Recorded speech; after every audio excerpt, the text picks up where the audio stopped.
Realtree's Midwest Whitetail is brought to you by Nikon, Ozonics, Redneck Blinds, Rocket Broadheads, RTP Outdoors, Trophy Rock, Spot Hog Releases, Wilderness Athlete, Viking Solutions, and Realtree.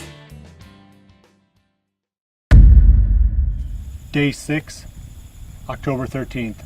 The forecast for today was 69 degrees and about a 10-mile-an-hour wind out of the north and northeast. And boy, they missed it a little bit there. It's about 75 degrees, not very much wind, pretty still, real humid and muggy. When you get those conditions, still conditions, with high humidity and warm temperatures, it just seems like the deer don't move very well. You know, I've been proven wrong before, but usually not a good recipe for high quality deer hunting. But I'm going to go into that spot where we had some pictures of that wide 10. This buck, he was pretty consistently coming out in daylight, but I pulled the card out of the camera earlier today and looked at it, and there wasn't any sign of him for the past 3 or 4 evenings. But the wind is right for it, and I want to get in there and just make sure that the tree stand sets up good and maybe kill a doe or something if the opportunity presents itself. But more than anything else, just get out into a tree, make sure that everything is right so that when November comes, we're set up and ready to go in that spot.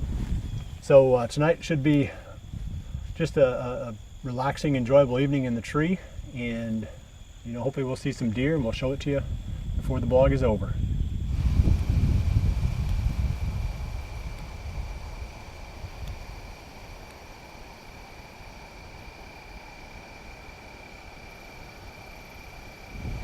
Shortly after I did that opening interview for the blog, we had a front roll through that blew up about a 15-mile-an-hour north wind, dropped the temperature about at least 10 degrees. So now it feels perfect.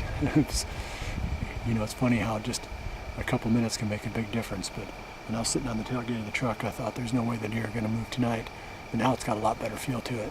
The hope is that on the other side of this little small clover plot on the end of this ridge, that wide 10 will pop out over there and work his way to our side.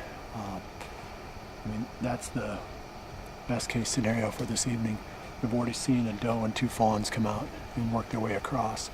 I couldn't quite get a shot. I would have been happy to shoot at that doe, but it was just a couple steps away and one broadside turn, and she'd have been in a good position for a shot.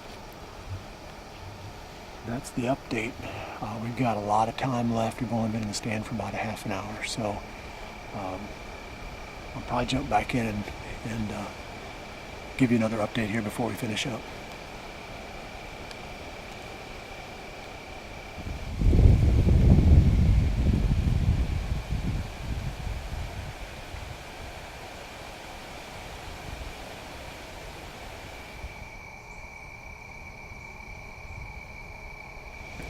We're down to the last half hour now. It was quite a nice little flurry of activity about 10 minutes ago. Small buck, and there's still a couple of deer out behind me. And then we had the doe and the 2 fawns that kept working back and forth in front of the stand. So there's been some action tonight, just not quite close enough for a shot. I would be satisfied shooting a doe tonight if I still could. So whatever happens between now and the end of legal shooting time, we'll bring it to you on the end of this blog.